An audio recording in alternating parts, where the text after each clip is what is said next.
জামাতে ইসলাম জনগণকে কখনো মানুষ মনে করেনি। জনগণকে যদি মানুষ মনে করতো তাহলে একটা একটা ঘর থেকে সুন্দরী মেয়েকে পাক বাহিনীর হাতে উঠাই দিত।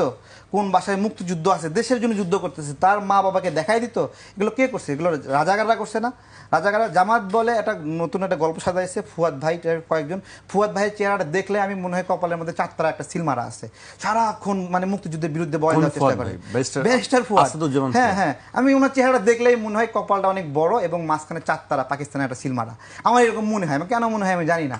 উনি মানে ওনার ন্যারেটিভটা এরকম লাগে আমার কাছে। এবং উনি সবসময় মুক্তিযুদ্ধের বিরুদ্ধে বলতেছে।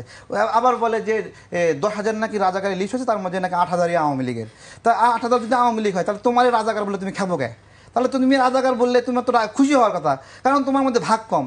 এগুলো এগুলো কই থেকে যে পচা বস্তা পচা গল্প ন্যারেটিভ দাঁড় করায় নিয়ে এসে মানুষকে খাওয়ানোর চেষ্টা করে।